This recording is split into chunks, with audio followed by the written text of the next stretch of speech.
down at Ship Creek. This used to be the edge of the downtown area. This Delaney Park that we're passing right now was the original airport strip for Anchorage, and then we would be going southbound into the woods right now if we were here then. So as we travel southbound today, you're going to notice that our homes get newer and newer, and there's quite a few green belts all around. Those green belts were the former edge of town. They would add small little communities or suburbs on the other side of the green belts, and they just maintained them and left them as green belts as it built up. So we've got like 50 different green belts all through Anchorage. It's pretty nifty for being such a small city, but the largest city in Alaska.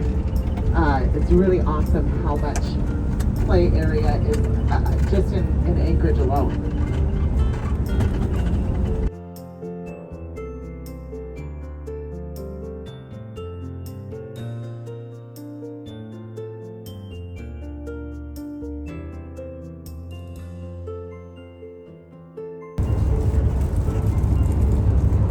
It was the summer, it was last summer that we had this thought to be extinct Japanese duck that showed up. So there was hundreds of people for about 2 weeks that would come out here trying to get pictures of this single duck.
The orange-red color ones, that's the sockeye.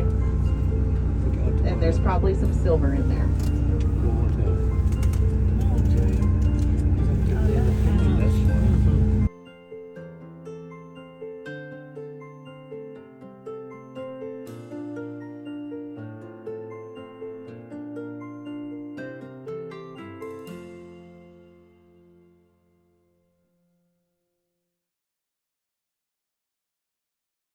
Big buses like us with passengers are the first ones that get let in if it's not already open. right? If it's already open, then we go into the line. But since it's not open yet, we get to go first. Yay! Okay. All right, so now everybody's going to stay seated who is very comfortable with standing while the motor coach is moving, that wants to come up front and take pictures or a video. If I have a person like that, come now. Yeah. Tunnel first, and then we're going to go over the facts of the tunnel, okay? This tunnel is 2.5 miles long. We'll be driving on the train tracks, so when we're inside the tunnel, I'm not on the microphone. It's actually sitting in my lap. I have both hands on the steering wheel because my whole drive side of the motor coach is on the train tracks, all right? So there's slip and stuff like that, which also means you guys have to remain seated while we're in the tunnel, all right? So pretty much from this point forward, no one stand up, all right? We're staying put. There is 8 safe houses inside this tunnel. They have lights on the top left of the tunnel that are green and red lights, and that lets you know which one to go to. If for some reason we have to exit the motor coach and go to a safe house, I do ask that you try to go to the safe house forward of the motor coach. Everybody needs to go to the same one so I can ensure a count is accurate and I have everybody. Some of the reasons we might need to go to the safe house is a cave-in, fire, any of those kind of things, okay? The next thing that I say is the slowest people need to go last. The reason I say that is because fast people are rude, all right? They'll just knock you over, it slows everything down, so let's just get everybody there, and the best way to do that is let those little hairs move out of our way, right? Let them get gone. I'll be the last one off the motor coach to make sure everybody's out of here. Now, on the positive note, there is 3 days worth of food and water and oxygen for 80 people in each safe house, right? And we've never needed to use them. They're just there. They have to be. It's all good. So we're going to move on from the safety stuff now. So this tunnel was built in the 1940s by the Army Corps of Engineers. It was built mainly because Whittier was used as a Army and Navy port during World War II. In 1964 with the earthquake, it did get damaged pretty bad. They got it fixed back up and everything was good. Early 2000s, they modified the tunnel. They raised the floor of it to equal out with the tracks so that way personal vehicles, tour buses, things like this can actually drive through it. Prior to that, if you wanted a car or anything in Whittier, you had to put it on the train or on a ferry. Today is Monday, and it's a holiday, so I am not sure if the ferry is going to be in today or not. If it is, then it's going to be extremely busy when you guys get off the boat today for the tunnel out. We pay about 80 bucks, I think, for us to tunnel in to Whittier, and then tunneling out of Whittier is free. But we will still have to line up.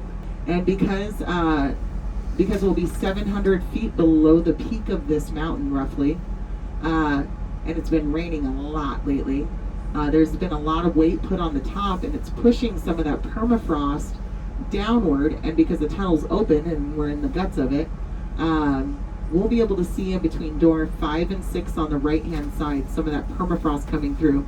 And it's just ice, you guys. It looks a little more minerally. It's got a different coloring to it slightly, and that's just because it's got more minerals in that ice. And it will be melting off. It normally wouldn't be melting, but because it's open and exposed, it will eventually melt. So I'll slow down a little bit and I'll yell, but again, I don't have the microphone. So when I yell, it's the front of the motor coach is passing it.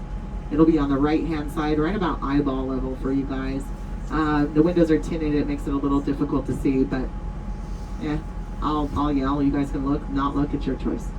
Like I said, it's 2.5 miles long, so once we get started through the tunnel, it takes about 6 to 7 minutes.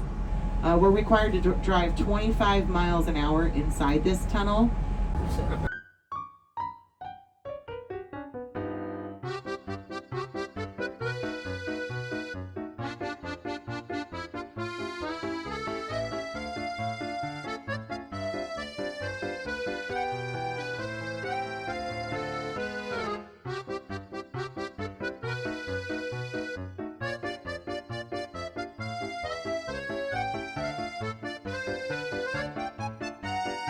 Permafrost! Permafrost! Oh, there you go.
Captain Whittier, myself, and the rest of you are super excited to take you out to the Bridgeway Town this afternoon. You guys close that door behind you. It will be about 10 to 12 degrees cooler at the glaciers, and we want to manage to keep as much heat inside the main cabin.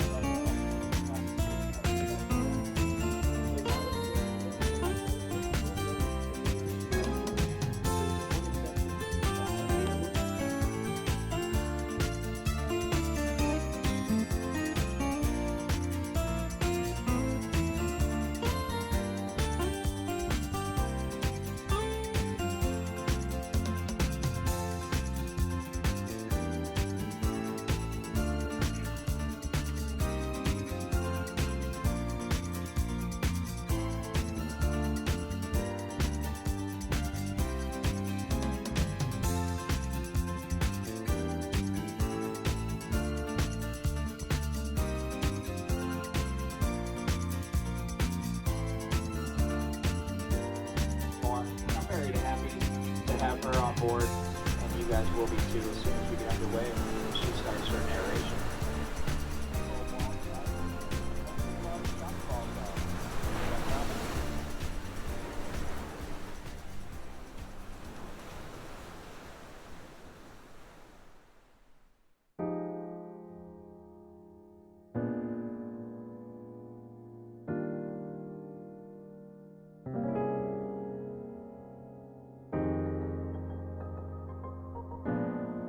Typically call icebergs.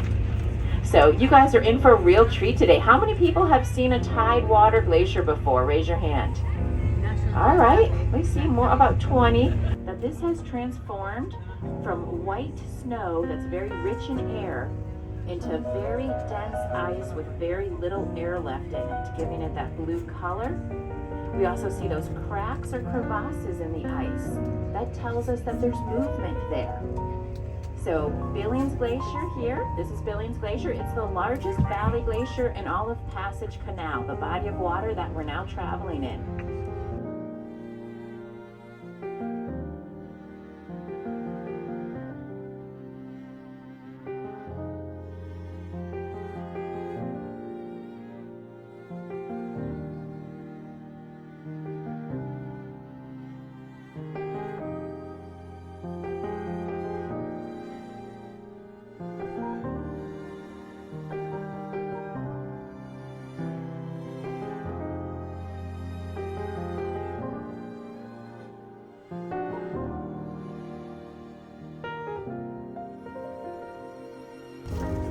Stick your finger in there. Pass it on. Of course. You're welcome. Let me know if you guys need anything. Thank you.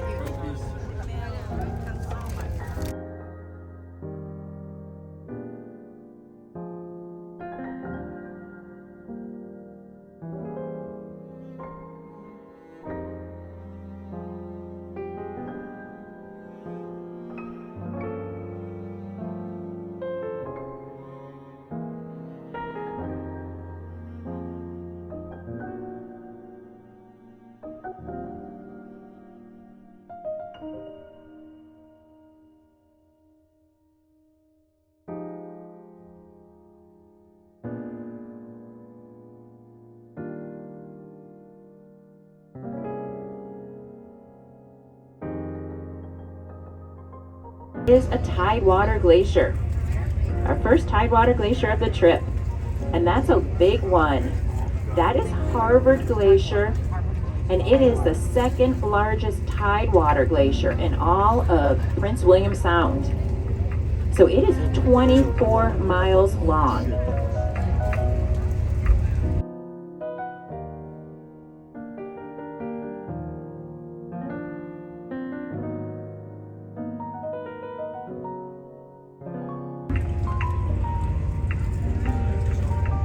So we may be able to catch some of these fishermen pulling in their nets.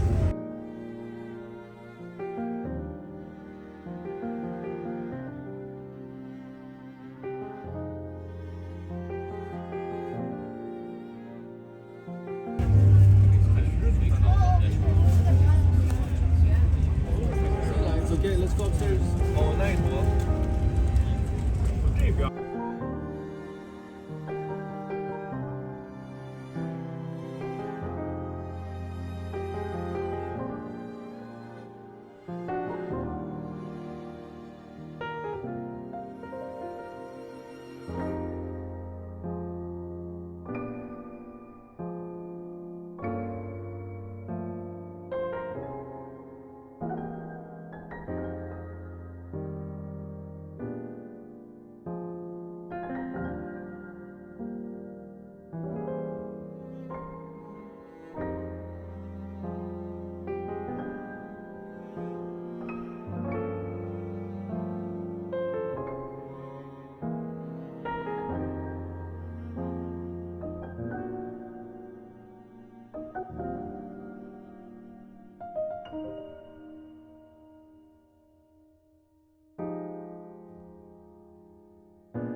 glaciers in Alaska are actually advancing.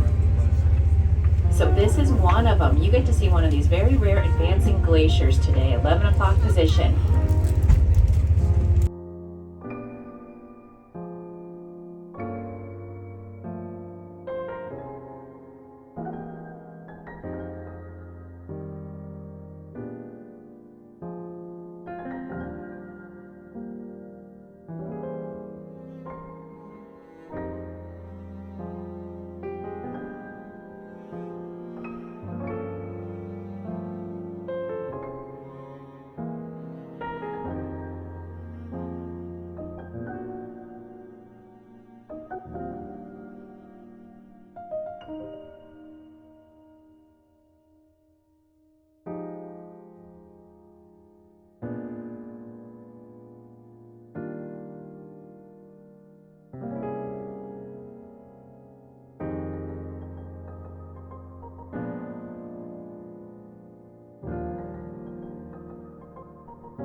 behalf of Phillips Cruises and Tours, myself and the entire crew, I'd like to thank each and every one of you for coming out here today. I know I sure had a blast getting to take you out to see these beautiful glaciers and the wildlife that we got to see today, and I hope you had as much fun as I did.